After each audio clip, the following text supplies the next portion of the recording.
Hello बच्चों। आज की क्लास बच्चों हम लोग रेडियो एक्टिविटी की शुरू करने जा रहे हैं।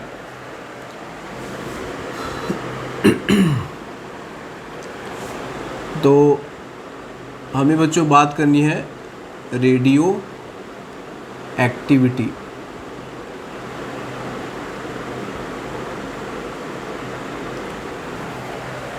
रेडियो एक्टिविटी बेसिकली क्या है बच्चों,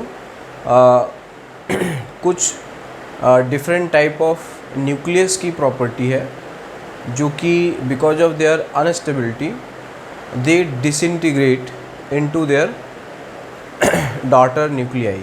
ठीक बच्चों, तो रेडियो एक्टिविटी क्या होता है? Property of unstable nuclei, unstable nuclei which disintegrate grades to daughter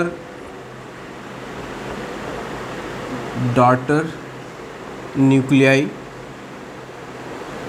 ठीक है, डॉटर न्यूक्लियाई का मतलब है कि जो न्यूक्लियस जो कि लेस स्टेबल है, अगर वो डिसइंटीग्रेट होता है तो कोई नया न्यूक्लियस बनाएगा। ठीक है, जिसका मासेज क्या होगा, पेरेंट यानी कि जो ओरिजिनल न्यूक्लियाई है उससे क्या होगा, कम होगा। ठीक है, तो उसको हम लोग बोलते हैं डॉटर न्यूक्लियाई। ठीक है, and two daughter nuclei by emitting Becquerel rays. ठीक है, रेस ये कौन कौन सी होती है?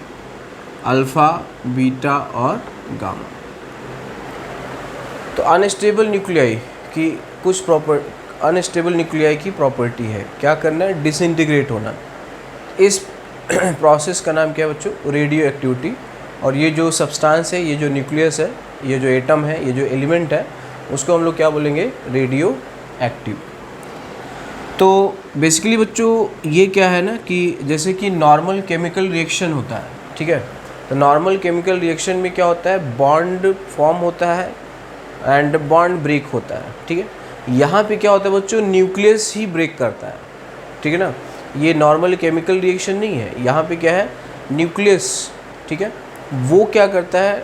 डिसइंटीग्रेट होता है, वो ब्रेक डाउन उसका होता है। ठीक है, तो इस ऐसे न्यूक्लियाई जो रेडियो एक्टिविटी शो करते हैं, जो emission of this kind of रे करके, ठीक है ना, स्मॉलर न्यूक्लियाई में कन्वर्ट होते हैं, उसको हम लोग रेडियो एक्टिव न्यूक्लियाई कहते हैं। ठीक है बच्चों,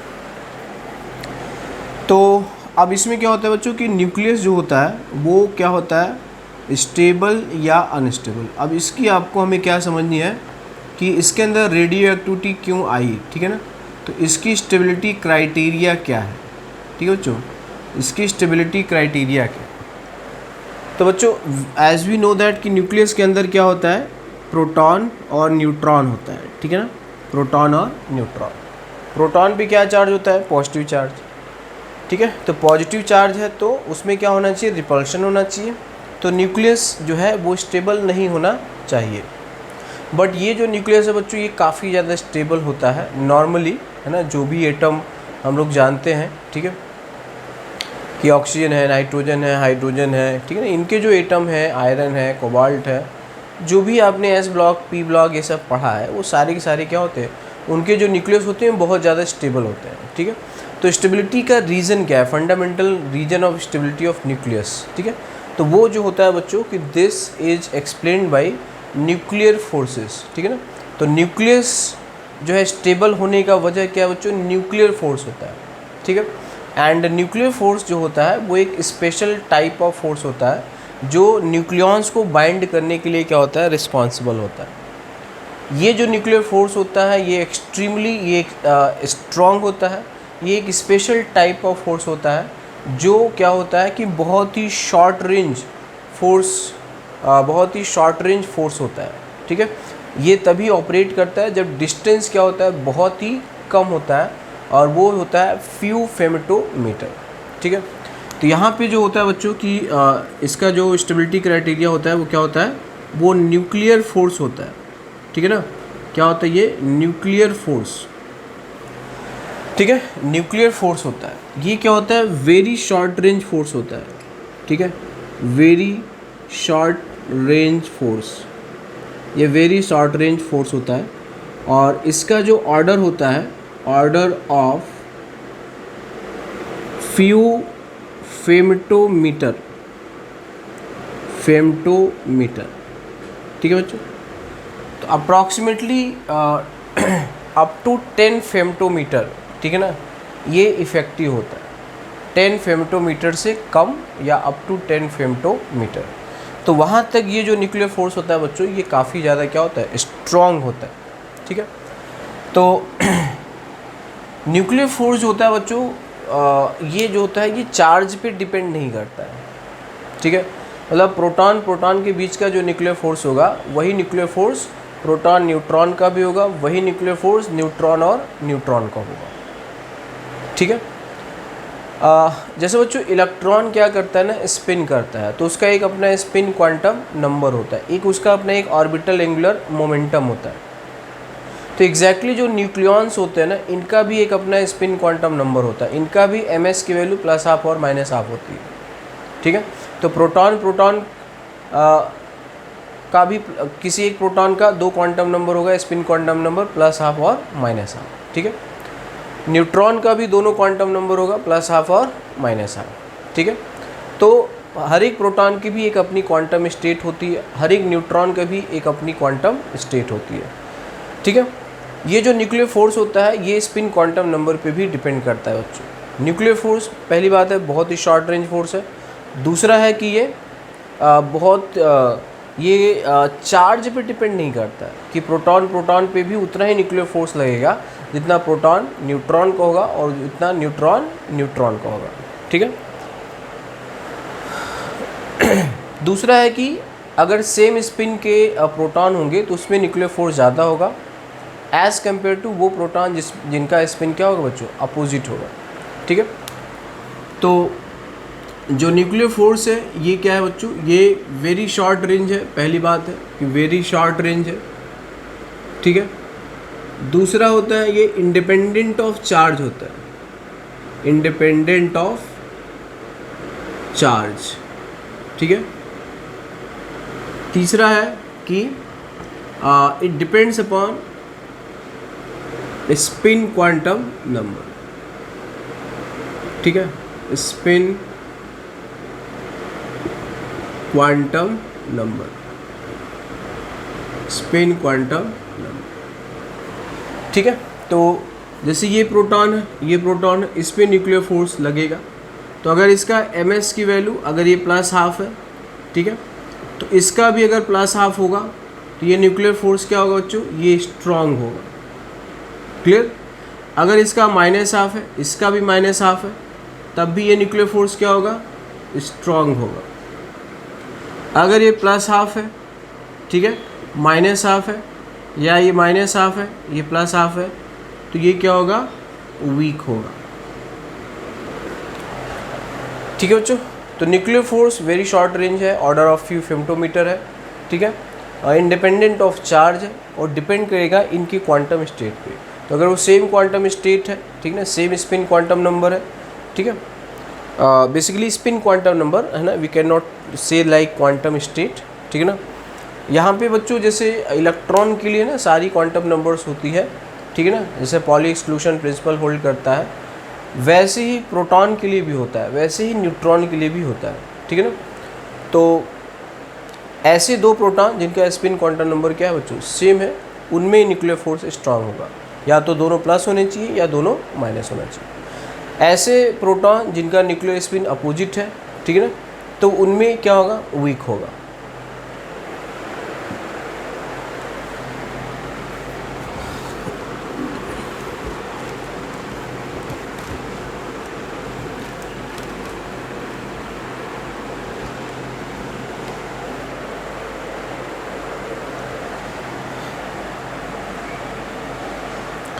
तो बच्चों इसमें क्या होता है ना कि जैसे मान लेते हैं कि ये प्रोटॉन और प्रोटॉन है, इनके बीच में क्या होता है एक्सचेंज ऑफ पार्टिकल, जिसको बोलते हैं पाई मेसॉन।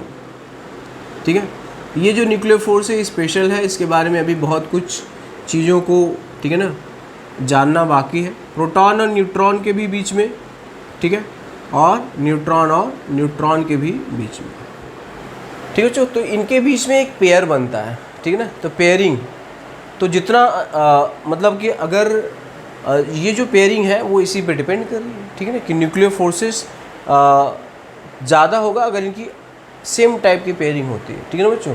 तो ऐसे न्यूक्लियस की संख्या ज़्यादा होती है जिसमें क्या होते हैं इवन प्रोटॉन हो और इवन क्या हो न्यूट्रॉन। तो वैसी जो पेयरिंग होती है वो क्या होती है बच्चों, मैक्सिमम होती है, और वहाँ पे जो न्यूक्लियर फोर्सेज होते हैं वो काफ़ी स्ट्रांग होते हैं, और ऐसे न्यूक्लियाई की स्टेबिलिटी भी काफ़ी ज़्यादा होती है, ठीक है बच्चों। अब जो न्यूक्लियर फोर्स होता है कि अब जैसे बच्चों न्यूक्लियस में ये जो प्रोटॉन न्यूट्रॉन एक्यूमुलेट होते हैं, ठीक है ना, ये जो प्रोटॉन न्यूट्रॉन एक्यूमुलेट हो रहे हैं, तो इससे क्या होता है कि इसमें फोर्स ऑफ अट्रैक्शन काफ़ी ज़्यादा, ठीक है ना, बढ़ता है, ठीक है। फोर्स ऑफ अट्रैक्शन इसमें काफ़ी ज़्यादा, मतलब ओवरऑल जो एग्रीगेट लोगे, अगर ज़्यादा संख्या होगी तो ज़्यादा इनकी पेयरिंग बनेगी, ठीक है। तो उससे क्या होता है कि ये जो ओवरऑल जो फोर्सेस होंगे वो क्या होते हैं, जो न्यूक्लियर फोर्स होगा वो काफ़ी ज़्यादा होता है। तो ओवरऑल जो न्यूक्लियर फोर्स का जो मैग्नीट्यूड होता है वो शुरू में क्या होता है बच्चों, इंक्रीज करता है, ठीक है। शुरू में क्या करता है, इंक्रीज करता है। क्यों इंक्रीज करता है, क्योंकि इनका जो कॉम्बिनेशन होगा वो क्या होगा, वो बढ़ता जाएगा, ठीक है।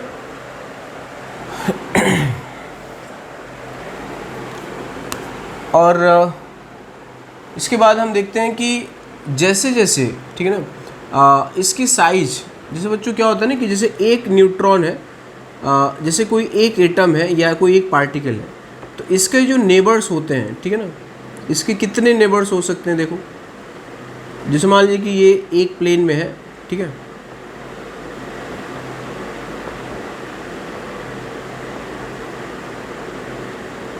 तो फोकस करो बच्चों, ये जो सेंट्रल है ना एटम है, मान लेते हैं, तो ये जो सेंट्रल एटम है अपने प्लेन में 6 लोगों से क्या है बच्चों, सराउंडेड है, ठीक है। अब क्या होता है, जैसे एक एटम है तो इसके ऊपर, ठीक है ना, एक पार्टिकल है तो इसके ऊपर हम 3 और पार्टिकल क्या कर सकते हैं बच्चों, ऐड कर सकते हैं ऐसे, और जैसे 3 ऊपर है वैसे 3 नीचे होंगे। तो इसका जो नेबर्स होगा, ठीक है ना, इसके जो नेबर्स होंगे, इसके जो नेबर होंगे वो मैक्सिमम कितने होंगे बच्चों, 12 होंगे, ठीक है। मैक्सिमम जो नेबर होगा वो कितना होगा, 12 होगा। तो स्टार्टिंग में क्या होता है बच्चों कि जैसे जैसे न्यूक्लियॉन की संख्या, ठीक है ना, जैसे जैसे न्यूक्लियॉन की संख्या बढ़ती जाती है, ओवरऑल है ना, इनके जो नेबर्स किसी प्रोटॉन के चारों तरफ ओवरऑल कितने हैं, 12 है, ठीक है। तो जितना ज़्यादा उसके नेबर्स होंगे, ओवरऑल जो न्यूक्लियर फोर्स होगा वो क्या होगा बच्चों, वो काफ़ी स्ट्रॉन्ग होगा, उसका जो एग्रीगेट होगा वो काफ़ी स्ट्रॉन्ग होगा। इलेक्ट्रोस्टैटिक फोर्स जो होता है बच्चों, शॉर्ट लॉन्ग रेंज फोर्स होता है, ठीक है। न्यूक्लियर फोर्स क्या होता है, बहुत ही शॉर्ट रेंज होता है। तो बिगनिंग में क्या होता है, जैसे जैसे न्यूक्लियस की साइज बढ़ती है उसकी स्टेबिलिटी क्या होती है, बढ़ती है, ठीक है, क्योंकि इनके नेबर्स जो मैक्सिमम चाहिए वो मिलते जाएंगे मिलते जाएंगे मिलते जाएंगे। लेकिन अगर इसकी साइज एक लिमिट को क्रॉस कर जाती है, ठीक है, तो साइज अगर न्यूक्लियस की बढ़ती है, ठीक है ना बच्चों, न्यूक्लियस की अगर साइज अगर आप बढ़ाते हैं तो क्या होता है कि स्टार्टिंग में क्या होता है कि न्यूक्लियर फोर्स का ओवरऑल मैग्नीट्यूड बढ़ता है, ठीक है। तो ये मॉडरेट साइज तक ओवरऑल जो न्यूक्लियर फोर्स होता है, ओवरऑल जो मैग्नीट्यूड ऑफ बाइंडिंग एनर्जी होता है, जो ओवरऑल वैल्यू होती है, ठीक है ना, वो ज़्यादा होती है। लेकिन अगर एक सर्टेन रेडियस के बाद अगर इस न्यूक्लियस का साइज बढ़ता है तो अब क्या होता है बच्चों कि इसका जो पेरीफेरी होगा ना, जैसे अगर ये बहुत बड़ा हो जाएगा, ठीक है, तो इसके जो पेरीफेरी होंगे, इस पे जो भी ये होंगे, इनके नेबर्स है ना, जो किनारे होगा बच्चों, जो अंदर होगा इसके तो मैक्सिमम 12 नेबर्स हो सकते हैं, लेकिन जो किनारे होगा उसके नेबर्स 12 तो होंगे नहीं, क्योंकि इधर तो कुछ नहीं है। और ऐसे न्यूक्लियॉन की संख्या क्या होती जाएगी, बढ़ती जाएगी, क्योंकि पेरीफेरी जो हो रहा है वो क्या हो रहा है, बढ़ रहा है, ठीक है। तो अट्रैक्टिव फोर्स अंदर वालों को तो मिलेगा लेकिन बाहर वालों को नहीं मिलेगा। अच्छा, न्यूक्लियर फोर्स केवल और केवल अट्रैक्टिव होता है बच्चों, या तो होगा तो अट्रैक्टिव, नहीं तो नहीं होगा। कब नहीं होगा? फ्यू फेम्टोमीटर के बाद न्यूक्लियर फोर्स एग्जिस्ट नहीं करेगा, या उसकी जो इंटेंसिटी होगी बहुत कम होगी। सबसे स्ट्रांग फोर्स जो होता है बच्चों, हम लोग जानते हैं इलेक्ट्रोस्टैटिक फोर्स होता है। न्यूक्लियर फोर्स इस इलेक्ट्रोस्टैटिक का 50 to 60 टाइम्स ज़्यादा होता है, बट ये तभी इफेक्टिव होगा जब इसका रेंज क्या होगा बच्चों, बहुत कम होता है। तो 1 फेम्टोमीटर जो होता है उसकी वैल्यू क्या होती है, 10 की पावर -15, ठीक है ना, 1.1 10 की पावर -15 मीटर होती है। तो ये 1 फेम्टोमीटर होता है। तो अप टू फ्यू फेम्टोमीटर तक न्यूक्लियर फोर्स जो होता है वो डोमिनेट करता है, इफेक्टिव होता है। स्टार्टिंग में क्या होगा कि अगर न्यूक्लियस की साइज बढ़ता जाएगा, ठीक है, तो जो नियरेस्ट नेबर्स होंगे उसकी संख्या बढ़ती जाएगी, कॉम्पैक्टनेस बढ़ता जाएगा, ओवरऑल जो स्टेबिलिटी होगा बढ़ता जाएगा, ठीक है। लेकिन बियॉन्ड सर्टेन रेडियस, जैसे जैसे इसकी साइज और बढ़ाते जाओगे तो जो किनारे वाले होंगे उनके लिए उतने नेबर्स तो होंगे नहीं। जो इलेक्ट्रोस्टैटिक फोर्स होता है वो क्या होता है बच्चों, लॉन्ग रेंज होता है, ठीक है। तो लॉन्ग रेंज अगर होगा तो क्या होगा, वो तो हमेशा ऑपरेट करेगा, ठीक है। पास में होगा तो इलेक्ट्रोस्टैटिक फोर्स है, लेकिन न्यूक्लियर फोर्स उसका कितना है, अभी हमने कितना बोला, 50 to 60 टाइम्स। तो 50 to 60 टाइम्स है तो वो क्या करेगा, ओवरऑल बाइंडिंग एनर्जी ज़्यादा होगा, ओवरऑल अट्रैक्शन होगा, ओवरऑल सिस्टम की स्टेबिलिटी ज़्यादा होगी, ठीक है। तो जैसे जैसे क्या होता है बच्चों, न्यूक्लियस की साइज बढ़ती जाती है। स्टार्टिंग में क्या होता है कि फोर्स जो होता है वो बढ़ता है, लेकिन बियॉन्ड सर्टेन लिमिट, ठीक है ना, वो ओवरऑल वैल्यू फिर क्या होने लगती है बच्चों, कम होने लगती है, ठीक है। तो as the size of nucleus increases,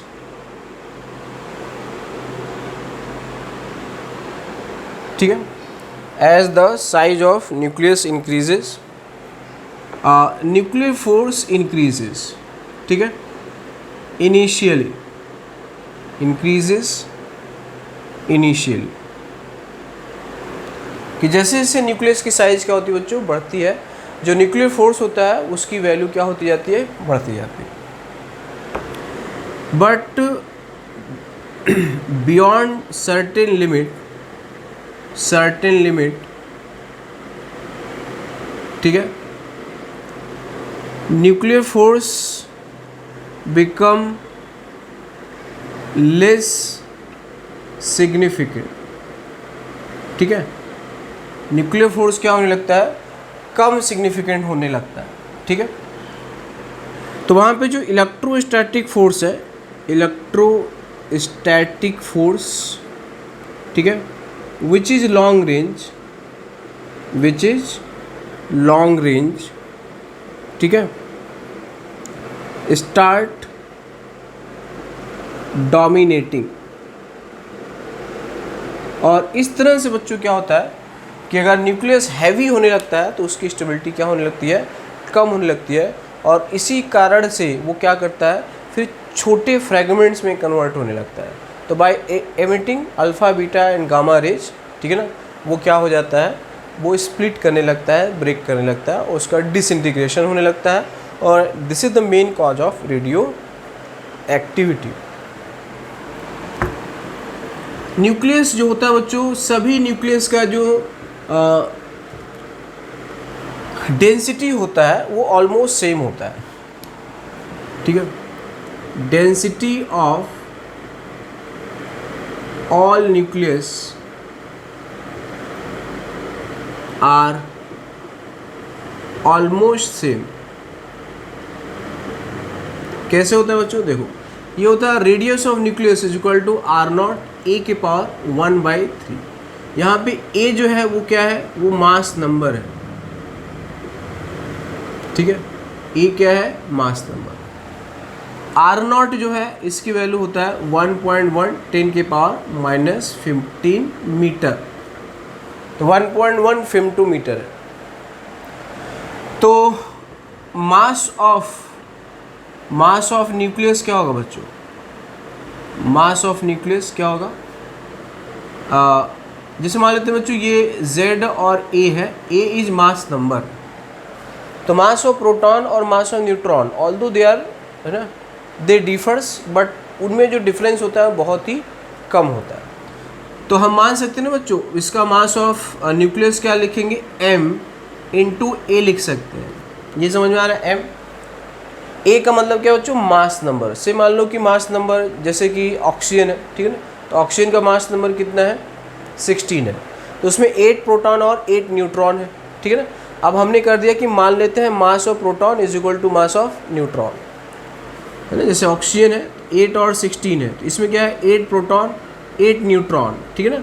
तो हम इसका जो टोटल मास लेंगे कितना होगा, mp इंटू 8 होगा प्लस mn इंटू 8 होगा, यही तो होगा।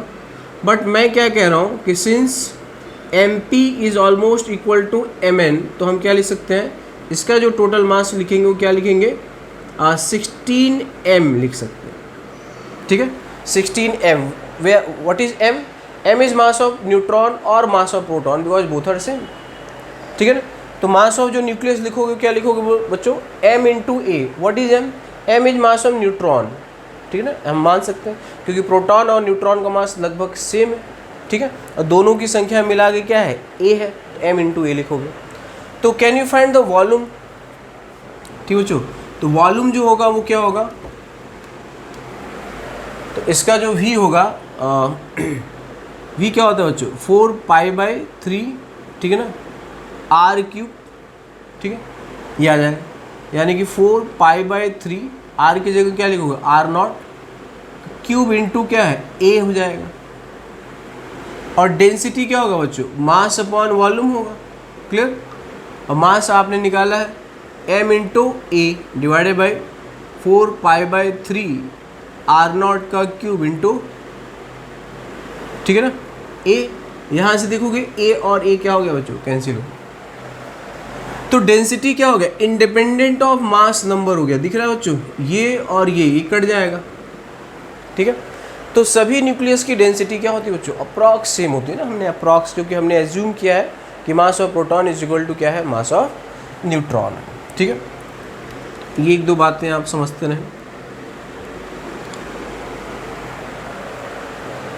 तो इसमें बच्चों दूसरा टर्म होता है कि जब कोई न्यूक्लियस अगर डिसइंटीग्रेट होता है, ठीक है, जब कोई भी न्यूक्लियस डिसइंटीग्रेट होता है, तो जैसे हमने कहा कि उसमें क्या होता है, अल्फ़ा एमिशन हो सकता है, बीटा एमिशन हो सकता है, गामा एमिशन हो सकता है, ठीक है। तो हम लोग आते हैं उस पर। पहली बात है अल्फ़ा एमिशन, ठीक है ना। तो अल्फ़ा एमिशन में क्या होता है बच्चों, अल्फ़ा पार्टिकल जो होता है वो क्या होता है, 2He4 होता है, ये हीलियम न्यूक्लियाई होता है बच्चों, ठीक है ना। ये क्या होता है, डबली आयोनाइज्ड हीलियम, ठीक है ना, ये अल्फ़ा पार्टिकल होता है। तो लॉस ऑफ 1 अल्फ़ा, अगर एक अल्फ़ा अगर निकलता है, ठीक है, अगर एक अल्फ़ा निकलता है बच्चों, तो इसमें क्या होता है, mass number decreases bye 4 unit and atomic number decreases by 2 unit, ठीक है बच्चों, ये है।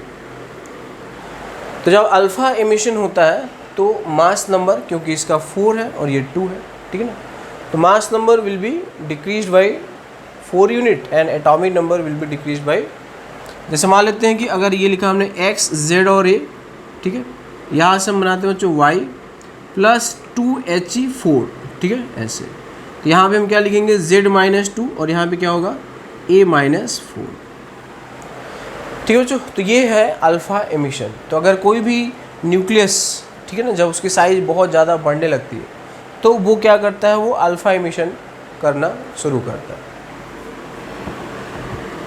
तो यहाँ पे एक टर्म आता है बच्चों, Q वैल्यू होता है ना, Q वैल्यू मतलब कि इसमें जो नेट रिलीज ऑफ एनर्जी होगा, ठीक है, उसको बोलते हैं Q वैल्यू। तो यहाँ पे आता है Q value is equal to U initial minus U final, ये होता है, तो जैसे बच्चों यहाँ पे हमने लिखा है एक्स जेड और ए, ठीक है ना, और यहाँ पे Y Z -2 and a-4 plus 2He4। तो यहाँ पे बच्चों जो Q वैल्यू होगा, ठीक है ना, वो क्या होगा, इसका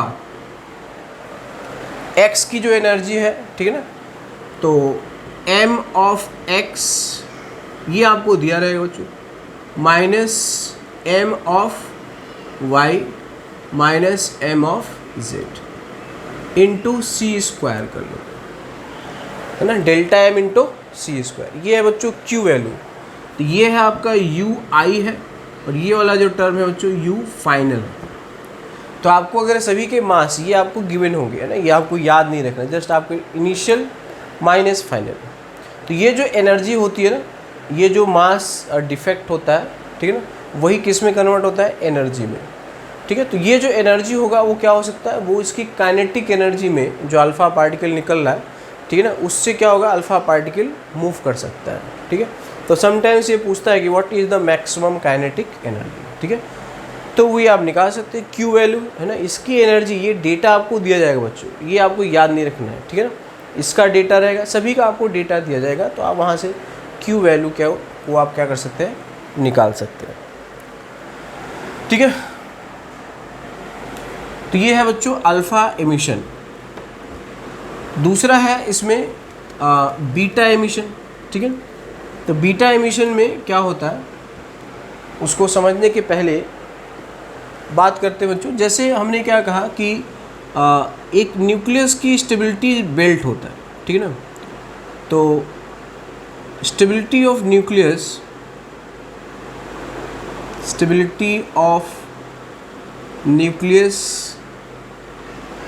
is mainly decided by N/P ratio, ठीक है बच्चों। N/P रेशियो कि मतलब हम न्यूट्रॉन और प्रोटॉन का रेशियो लिखते हैं। तो यहाँ पे Z = P है, ये इधर जा रहा है, और इधर क्या है, न्यूट्रॉन है। तो Y = mx। तो बच्चों शुरू में क्या होता है ना कि सभी जो एटॉमिक नंबर 20 तक जो न्यूक्लियाई होते हैं उनमें क्या होता है, N+P का रेशियो क्या होता है, 1 होता है। N/P का रेशियो 1 होता है, मतलब जितने न्यूट्रॉन होते हैं उतने ही प्रोटॉन होते हैं। इसके बाद जैसे जैसे क्या होता है बच्चों, न्यूक्लियस की साइज बढ़ती जाती है, तो जो न्यूट्रॉन होता है ना वो किस में कन्वर्ट होने लगता है, मतलब जैसे जैसे न्यूक्लियस की साइज बढ़ेगी, ठीक है ना, तो न्यूट्रॉनों की संख्या क्या होती है बच्चों, बढ़ती जाती है, ठीक है। क्योंकि अगर प्रोटॉन की संख्या ज़्यादा होगा, ठीक है ना, तो रिपल्सिव फोर्स, क्योंकि जैसे पहले इतना बड़ा था अब इतना बड़ा हो गया, ठीक है। तो अगर नंबर ऑफ प्रोटॉन इसके अंदर ज़्यादा इंसर्ट कराओगे, ठीक है, क्योंकि साइज बढ़ रहा है तो न्यूक्लियर फोर्स अब इफेक्टिव नहीं होगा, ठीक है ना। तो उससे क्या होता है कि प्रोटॉन की संख्या अगर ज़्यादा होगा तो उसकी स्टेबिलिटी क्या होगी, कम होगी। तो इस कारण से क्या होता है बच्चों कि बड़े साइज में जब न्यूक्लियस बड़ा होने लगता है तो प्रोटॉन के, देखो बच्चों, प्रोटॉन में दोनों फोर्स लग रहा है, ठीक है ना। एक तो इसमें अट्रैक्टिव है जो कि न्यूक्लियर फोर्स है, और एक इसमें क्या है, रिपल्सिव भी है जो कि क्या है, इलेक्ट्रोस्टैटिक है, ठीक है। तो प्रोटॉन में अट्रैक्टिव और रिपल्सिव दोनों होता है। इसकी वजह से क्या होता है कि अगर इसकी संख्या ज़्यादा होगी, क्योंकि repulsive force which is electrostatic which is long range, ठीक है, जो कि लॉन्ग रेंज ऑर्डर का फोर्स है, तो साइज बड़ा होगा तब भी इलेक्ट्रोस्टैटिक फोर्स डोमिनेट करेगा, but nuclear force decreases sharply. इस वजह से क्या होगा, it is not safe for the stability of nucleus that की as the size of nucleus increase number of proton should increase, तो number of neutron should increase, ठीक है बच्चों। क्योंकि न्यूट्रॉन केवल और केवल क्या करेगा, अट्रैक्टिव फोर्स के कारण से बाइंड होगा, ठीक है ना, उसमें रिपल्सिव फोर्स का कोई रोल नहीं है, बिकॉज वो क्या है, न्यूट्रल है, ठीक है। तो उसके बाद क्या होता है बच्चों कि ये क्या होता है, इसके बाद इसमें जो न्यूट्रॉन होते हैं ना उसकी संख्या क्या होने लगती है, बढ़ने लगती है, ठीक है। तो ये जो ग्राफ होता है बच्चों, ये थोड़ा सा ऊपर की तरफ जाता है, मतलब ये जो इसका एक आता है, एक स्टेबिलिटी बेल्ट होता है बच्चों, ठीक है। तो यहाँ पे क्या होता है, N/P का जो वैल्यू आता है वो 1 to क्या होता है बच्चों, 1.6, मतलब न्यूट्रॉन शुड रिलेटिवली, ठीक है ना, in greater number as compare to proton, ठीक है ना, as size of nucleus increase, ठीक है। तो जैसे अगर न्यूक्लियस की साइज क्या होती है, इंक्रीज होती है, तो प्रोटॉनों की संख्या रिलेटिवली कम होनी चाहिए, क्योंकि प्रोटॉन बढ़ने से रिपल्सिव फोर्स का मैग्नीट्यूड बढ़ने लगेगा। तो बेटर है कि क्या बढ़े, न्यूट्रॉन, क्योंकि न्यूट्रॉन क्या है, ठीक है ना, न्यूट्रल पार्टिकल है, वो केवल और केवल attractive force that is nuclear force उसके रहने से बढ़ेगा, ठीक है। इसलिए बच्चों स्टेबिलिटी बेल्ट कुछ ऐसा आपको दिखाई देता है। तो अगर कोई भी न्यूक्लियाई इस स्टेबिलिटी बेल्ट के अंदर है, मीन्स जिसमें न्यूट्रॉन प्रोटॉन का रेशियो 1 से 1.6 के बीच में लाई करता है, तो वो न्यूक्लियस जो होगा वो रेडियो एक्टिव नहीं होगा, या अगर उसमें कुछ रेडियो एक्टिविटी का मैग्नीट्यूड होगा भी तो बहुत कम होगा, ठीक है, तो वो रेडियो एक्टिव नहीं होगा। अच्छा, इसके नीचे, ये स्टेबिलिटी बेल्ट के नीचे है, ठीक है ना, तो अगर वो नीचे है, अगर हम इसकी बात करते हैं, इधर है और ये इधर है, तो इसमें क्या होगा बच्चों, प्रोटॉन ग्रेटर देन न्यूट्रॉन होगा, इधर क्या होगा, न्यूट्रॉन ग्रेटर देन प्रोटॉन होगा। तो अगर वो बच्चों यहाँ पे है, कहीं यहाँ पे है जिसमें प्रोटॉन की संख्या ज़्यादा है, मतलब ये प्रोटॉन वाला एक्सिस है, तो अगर यहाँ पे होगा तो प्रोटॉन वाले एक्सिस की संख्या ज़्यादा है, मतलब डोमिनेट करेगा, तो प्रोटॉन ज़्यादा होगा। तो अब ये प्रोटॉन ज़्यादा होगा तो वो क्या होगा बच्चों, यहाँ से इसका मेन टारगेट क्या है, वो इस बेल्ट में जाना। तो अगर प्रोटॉन ज़्यादा है तो प्रोटॉन इंटर कन्वर्ट होगा किसमें, न्यूट्रॉन में। बात समझ में आ रही, कैसे इंटर कन्वर्ट होता है, इस तरह से होता है। ये होता है बच्चों 1p1 या 1h1 भी लिखते हैं, ये होता है 0n1 प्लस 1e0, इसको बोलते हैं बच्चों पॉजिट्रॉन, या इसको हम लोग बोलते हैं बीटा प्लस, ठीक है। तो जब बच्चों अगर कोई न्यूक्लियस स्टेबिलिटी बेल्ट के बाहर है, ठीक है ना, तो क्या होगा कि इसमें क्या, जो प्रोटॉन होगा वो इंटर कन्वर्ट हो जाएगा किसमें, न्यूट्रॉन में, ठीक है, जिससे वो इसके नज़दीक पहुंच जाए। और सेम अगर ये ऊपर होगा, ठीक है ना, न्यूट्रॉन ग्रेटर देन प्रोटॉन होगा, ठीक है, तो इसमें क्या हो रहा है बच्चों, proton will inter convert into neutron, ठीक है। कैसे होगा, बाय एमिटिंग, ठीक है, पॉजिट्रॉन या बीटा प्लस, इसी को हम लोग क्या बोलते हैं, पॉजिट्रॉन, ठीक है। तो अगर स्टेबिलिटी बेल्ट के नीचे है तो प्रोटॉन इंटर कन्वर्ट होगा न्यूट्रॉन में बाय एमिशन ऑफ, ठीक है, और उसका एटॉमिक नंबर बच्चों कम हो जाएगा, तो पीरियोडिक टेबल में उसकी पोजीशन क्या हो जाएगी, लेफ्ट साइड की तरफ शिफ्ट कर जाएगा, ठीक है, क्योंकि प्रोटॉन की संख्या कम हो रही है, एटॉमिक नंबर कम हो जाएगा। एटॉमिक नंबर कम हो जाएगा तो ग्रुप जो होगा, जैसे अगर वो 16th ग्रुप में है तो जो नया डॉटर एलिमेंट बनेगा वो किस में चला जाएगा, 15th में चला जाएगा, ठीक है, क्योंकि ये एक प्रोटॉन इंटर कन्वर्ट होगा, एक प्रोटॉन इंटर कन्वर्ट होगा, एक एटॉमिक नंबर कम होगा, 2 प्रोटॉन इंटर कन्वर्ट होगा तो 2 एटॉमिक नंबर कम होगा, सिंपल सी बात है। तो अगर वही स्टेबिलिटी बेल्ट के ऊपर है, ठीक है, तब क्या होगा बच्चों, न्यूट्रॉन प्रोटॉन में क्या होगा, कन्वर्ट हो जाएगा, ठीक है। तो if nuclei is above stability belt, ठीक है ना, तो इसमें है if nuclei is above stability belt, ठीक है, then neutron will convert to proton and beta minus emission occurs, ठीक है बच्चों, कि वही है कि 1.6 1 to 1.6 इसी के बीच में होना चाहिए, इससे बियॉन्ड हो गया या इसके नीचे आ गया तब तो वो क्या है, लेस स्टेबल, तब वो रेडियो एक्टिव होगा। तो न्यूट्रॉन कैसे कन्वर्ट होता है, 0n1 गोज टू 1p1, ठीक है ना, प्लस माइनस 1e0, या इसको हम लोग बीटा माइनस भी कहते हैं बच्चों, या इसको आप इलेक्ट्रॉन कह सकते हैं, ठीक है। तो ये है बच्चों, तो अगर न्यूट्रॉन प्रोटॉन में कन्वर्ट होगा, ठीक है, तो देखो बच्चों मास नंबर में क्या होता है, न्यूट्रॉन प्लस प्रोटॉन होता है, ठीक है ना। तो जैसे देखो इसमें क्या होगा, जो A है वो क्या है बच्चों, Z प्लस N है, where N is neutron, Z is proton. तो अगर मान लो Z-1 तो प्लस क्या होगा, n+1 हो जाएगा। ये समझ में आ रहा है कि अगर ये वाला जैसे देखो प्रोटॉन में से एक कम हो गया और क्या बढ़ गया, न्यूट्रॉन।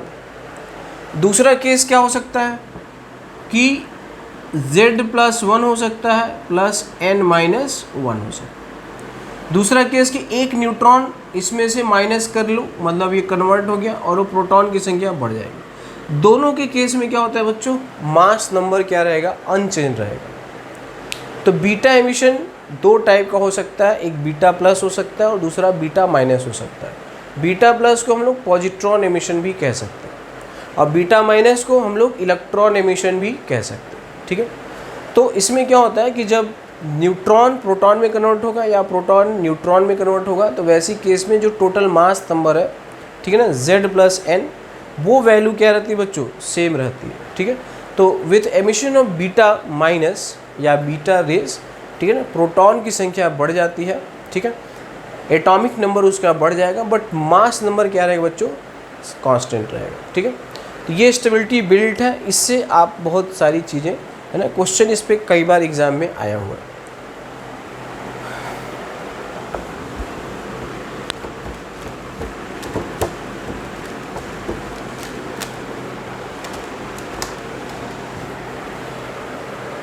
तो एमिशन ऑफ बीटा माइनस, ठीक है ना, कॉजेस क्या होगा बच्चों, इंक्रीज इन नंबर ऑफ, ठीक है ना, proton by 1 unit, but mass number remain unchanged, mass number remain unchanged,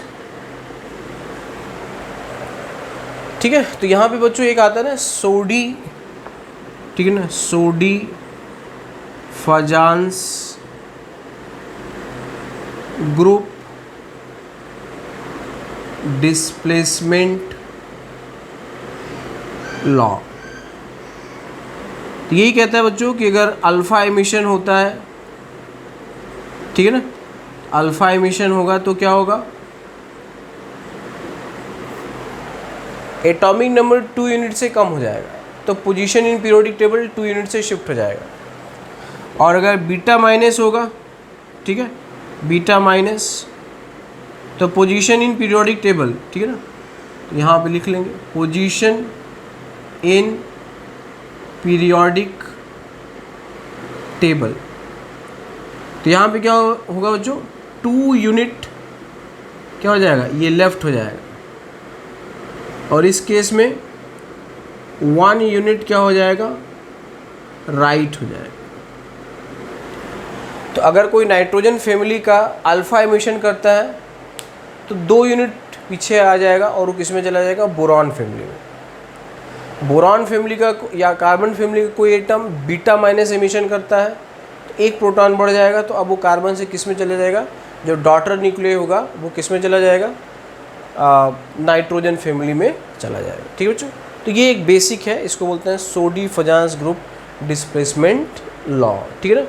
तो अगर ये ऐसा एमिशन करता है तो जो डॉटर न्यूक्लियाई होता है उसका, ठीक है ना, पीरियोडिक टेबल में पोजीशन पेरेंट न्यूक्लियाई से क्या हो जाएगा, अलग हो जाएगा। अगर अल्फ़ा एमिशन करता है तो 2 यूनिट पीछे चला जाएगा डॉटर न्यूक्लियाई, अगर वो बीटा माइनस एमिशन करता है तो 1 यूनिट राइट साइड में चलेगा। अब तुमको सर अगर वो पॉजिट्रॉन एमिशन करता है तो पॉजिट्रॉन एमिशन करेगा तो क्या हो जाएगा, ठीक है ना, ये अभी हमने किया था, तो 1 यूनिट वो पीछे चला जाएगा, ठीक है ना। यह है 1p1 goes to 0n1 plus 1e0, ठीक है। तो पॉजिट्रॉन एमिशन होगा तो प्रोटॉन की संख्या कम हो जाएगी, लेफ्ट में आ जाएगा। अल्फ़ा एमिशन होगा तो 2 यूनिट लेफ्ट में आएगा, पॉजिट्रॉन एमिशन होगा तो 1 यूनिट लेफ्ट में आएगा, बीटा माइनस एमिशन होगा तो 1 यूनिट राइट में चला जाएगा, ठीक है। तो बीटा माइनस या पॉजिट्रॉन एमिशन से मास नंबर पे कोई फ़र्क नहीं पड़ता है, मास नंबर पे कोई फ़र्क नहीं पड़ता है, ठीक है ना। और अगर अल्फ़ा एमिशन होगा तो मास नंबर 4 यूनिट से क्या होता है बच्चों, डिक्रीज कर जाता है। ठीक है,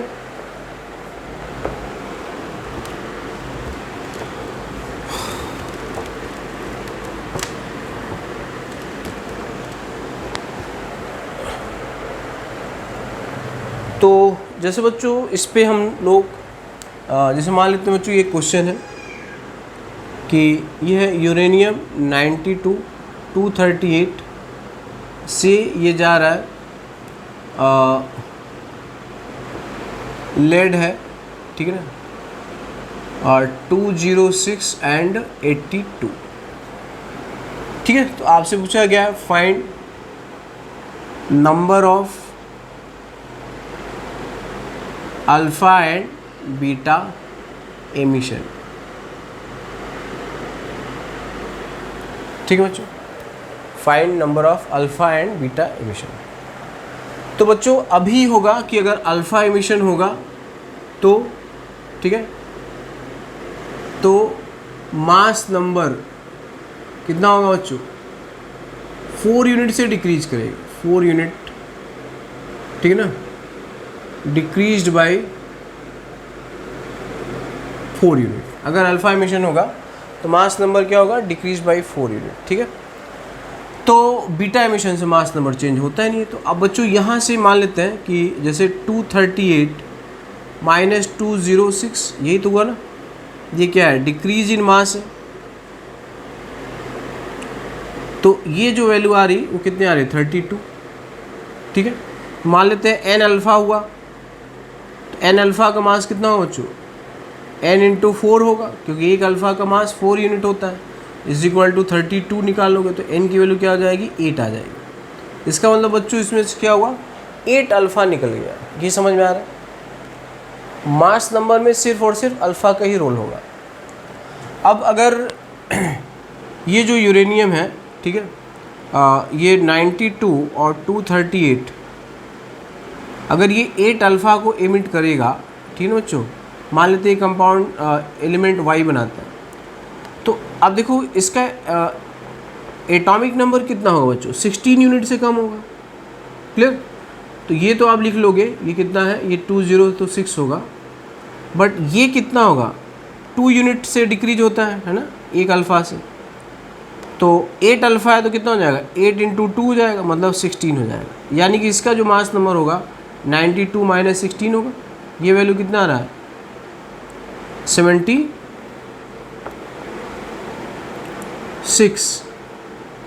ठीक है, तो Y का जो एटॉमिक नंबर होना चाहिए वो कितना होना चाहिए, 92 में से 8 अल्फ़ा का जो Z है वो निकाल लोगे तो 76 होना चाहिए। बट बच्चों इसमें से आपको कहाँ जाना है, ये लेड पे जाना है। लेड का एटॉमिक मास जो है वो mass number Z atomic number जो है 82 है, और ये 206 है। तो 206 से 206 मतलब यहाँ पे आपको बीटा माइनस ही करना है। ठीक है, और क्योंकि एटॉमिक नंबर आप बढ़ा रहे हो, तो कितने यूनिट से बढ़ाना है बच्चों, देखो 76 से 82, ठीक है ना, 76 से 82 कितने यूनिट, 6 यूनिट। ठीक है ना, तो 6 यूनिट Z को क्या करना है, इंक्रीज करना है। देयरफॉर 6 बीटा माइनस शुड भी क्या होना चाहिए बच्चों, एमिटेड होना चाहिए। ठीक है, एक बीटा माइनस अगर एमिट होता है तो प्रोटॉन नंबर 1 इंक्रीज होता है। तो अगर प्रोटॉन नंबर 6 यूनिट इंक्रीज हुआ तो इसका मतलब 6 बीटा यूनिट क्या होगा, 6 बीटा माइनस इसने क्या किया बच्चों, रेडिएट किया होगा। ठीक है, तो in this way we can calculate, ठीक है ना, number of alpha and beta particle emitted by any nuclei. ठीक है, बस ये देखना है कि जो अल्फ़ा निकलता है दोनों में रिडक्शन होता है, मास नंबर में 4 यूनिट का और एटॉमिक नंबर में 2 यूनिट का। तो पहले अल्फ़ा को आप निकाल लेना ना, उसमें कोई इंटरमीडिएट बना लेंगे। उसके बाद अब देखना है कि इस इंटरमीडिएट से फाइनल डेस्टिनी तक जाने में क्या हो रहा है। ठीक है, तो आप देख रहे हो कि मास नंबर क्या है, सेम है। इसका मतलब अल्फ़ा नहीं निकालना है, क्योंकि अल्फ़ा निकालो तो मास नंबर चेंज हो जाएगा। तो इसका मतलब यहाँ से हमें बीटा निकालना है, क्योंकि हमें एटॉमिक नंबर बढ़ाना है। तो बीटा निकलता है, ठीक है, तो बीटा निकलता है तो एटॉमिक नंबर 1 प्रोटॉन ये बढ़ता है। ठीक है, तो इस तरह से बच्चों ये रिएक्शन आगे चली जाएगी। तो आप यहाँ से दिख रहा है कि 6 यूनिट यहाँ पे बढ़ना है, इसका मतलब क्या होगा, कि 6 beta minus should be emitted. तो इसका आंसर कितना होगा बच्चों, 8,6, 8 alpha and 6 beta.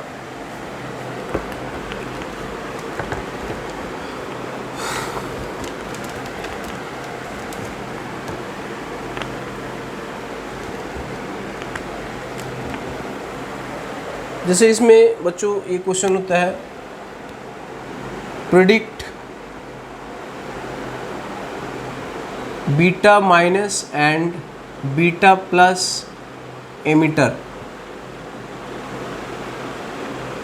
In the following. ठीक है, तो जैसे बच्चों पहला हमने दिया है कि यह है मरकरी, ठीक है,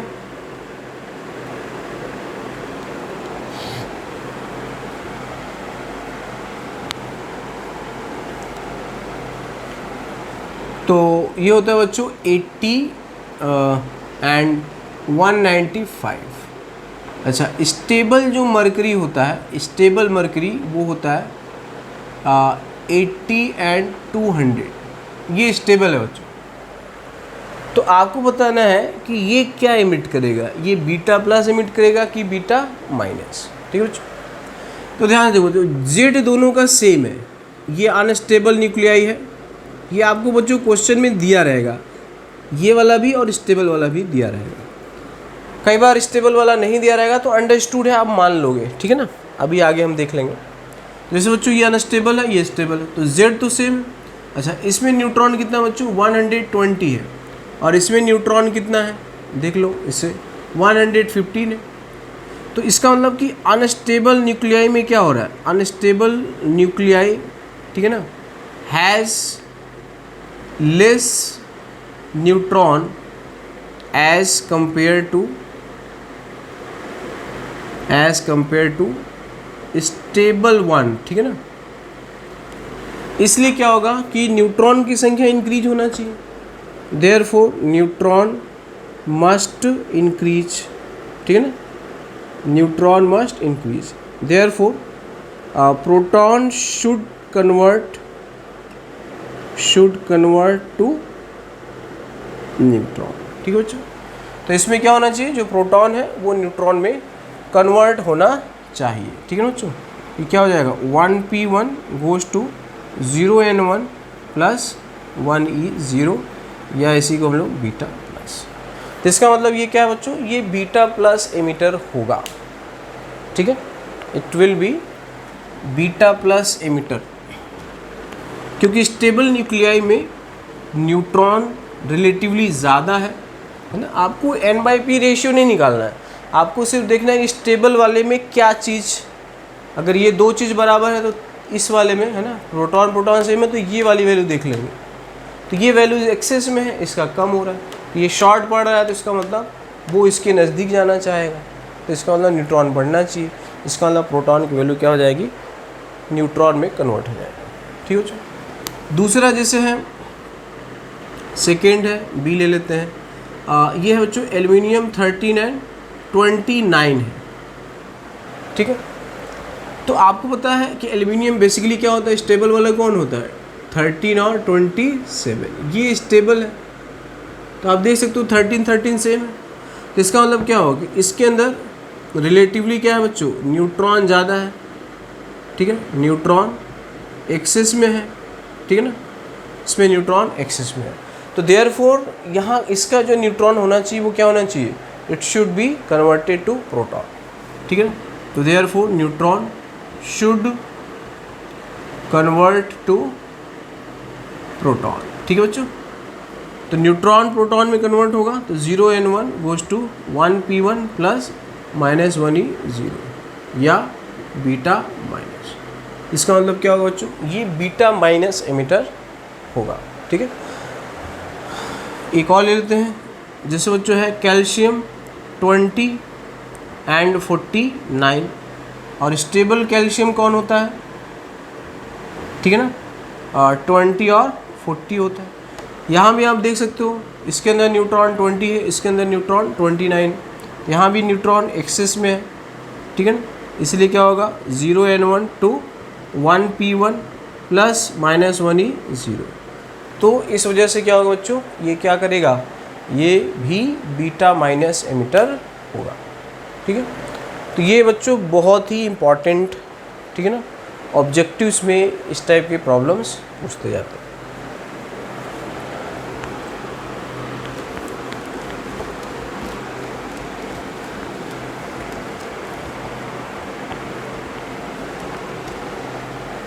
अगला है बच्चों जैसे कंप्लीट द फॉलोइंग है, ठीक है ना। कई बार आपको न्यूक्लियर रिएक्शन दिया जाएगा, ठीक है, और उसको कंप्लीट करने के लिए बोला जाएगा। तो जैसे बच्चों आप क्या कर सकते हो, जैसे 1H1 या 1P1 ये आप कर सकते हैं, 1H2 इसका आप यूज कर सकते हैं, 1H3 इसका यूज कर सकते हैं, 2He4 इसका आप यूज कर सकते हैं, ठीक है ना। तो ये कुछ न्यूक्लियाई है, या फिर आप 0N1 न्यूट्रॉन का यूज कर सकते हैं, +1e 0, ठीक है ना, -1e 0, ये है बीटा माइनस, या इसको बीटा कहते हैं, इसको पॉजिट्रॉन या बीटा प्लस कहते हैं। तो आप इनमें से कोई भी एक पार्टिकल, दो पार्टिकल एज पर नीड, ठीक है ना, दोनों साइड का, जैसे मान लेते हैं कि यहाँ पे A + B है और इधर क्या है C + D है। तो इसका जो भी है, ठीक है ना, Z1 है, ठीक है ना, A1 है, Z2 है, A2 है, ठीक है, यहाँ पे Z3 है, A3 है, और Z4 है और A4 है। तो ओवरऑल जो समेशन होना चाहिए बच्चों, A1 + A2 must be equal to A1 A3 + A4 होना चाहिए रिएक्टेंट का। Z1 + Z2 must be equal to Z3 + Z4। मतलब ओवरऑल जो समेशन होना चाहिए, ठीक है ना, वो लेफ्ट और राइट का क्या होना चाहिए, मैच करना चाहिए बच्चों, ठीक है।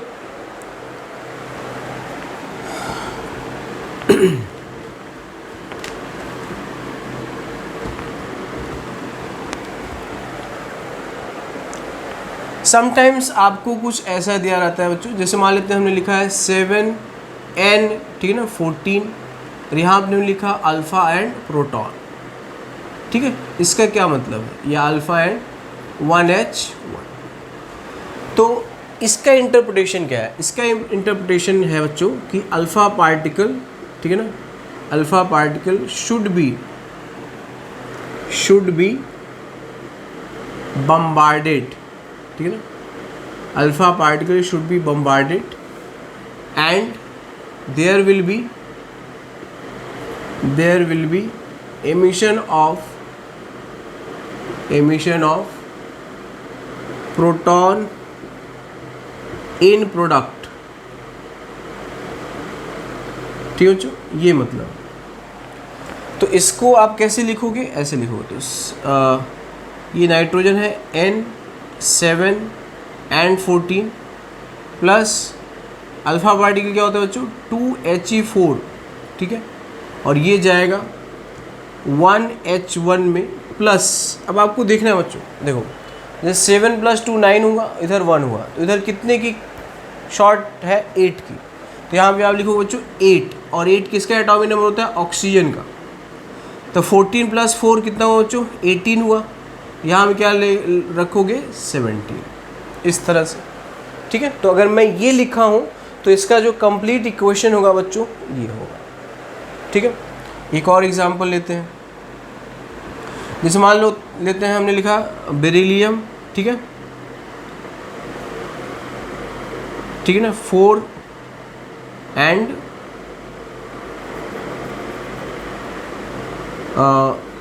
से मान लेते हैं 9 लेते हैं, ठीक है, और यहाँ पे हमने लिखा है न्यूट्रॉन लिया, ठीक है ना, न्यूट्रॉन, और इधर हमने अल्फ़ा ले लिया है, ठीक है ना बच्चों। तो इसका क्या मतलब होगा, इसका मतलब होगा कि हम इसका बॉम्बार्डमेंट कराएंगे, इसको निकालेंगे, ठीक है ना। तो Be4 and 9 plus 0N1 goes to 2He4, ठीक है ना बच्चों। अब इसको देखो ऐड कर लो, 4 + 0 9 + 1, ठीक है, तो 10 हो गया। तो इसका मतलब 2 ही बचा है, ठीक है। तो 2 किसका होता है एटॉमिक नंबर, ठीक है। तो 2 जो होगा वो अगेन हीलियम का ही होगा, ठीक है ना, और 10 यानी कि यहाँ पे 6 इस तरह से बनेगा बच्चों, ठीक है।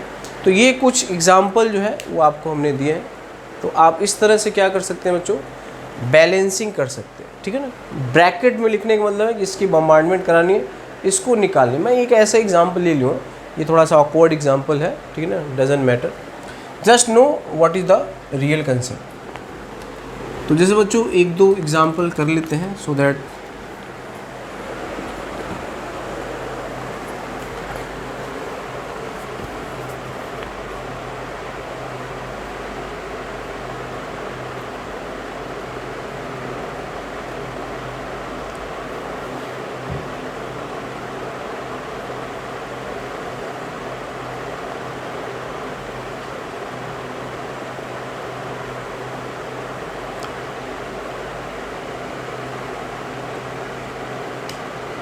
ठीक है। जैसे मान लेते हैं ये है P, यहाँ पे है 1330 प्लस सल्फ गोज टू सल्फ़र है यहाँ पर 14 एंड 30, ठीक है ना जो यहाँ पे ये,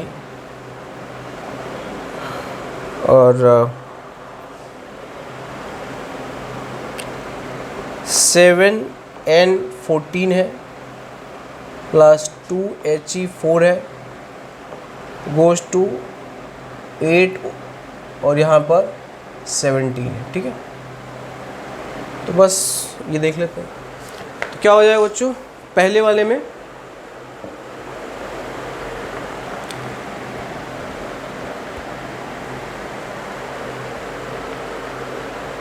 ठीक है, 13 और 30 है, ठीक है ना।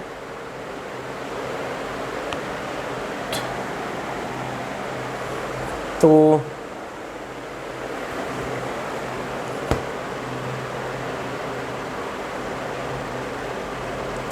सॉरी ये तो 15 होता है ना, फॉस्फोरस का क्या होता है 15। तो सिंपल है बच्चों, है ना, ये 30 है, तो क्या हो बेस्ट क्या है कि आपको एक एटॉमिक नंबर क्या करना है, बढ़ाना है, ठीक है। और इसको जो है ये सिलिकॉन है, ठीक है ना, और ये 30 है या 31 ले लेते हैं, ठीक है। तो ये क्या हो जाएगा बच्चों 1H1, यही तो होगा, सिंपल मास। और ये यहाँ देखो 7 + 2 9 है, और 14 + 4 8 है ना 18 है, यहाँ भी क्या हो जाएगा 1H ऐड कर लेंगे, ठीक है। तो this way we can complete, we can, है ना, balance any kind of nuclear reaction, ठीक है बच्चों। तो next things we will do in अगला वीडियो में हम लोग बात करते हैं। Thank you.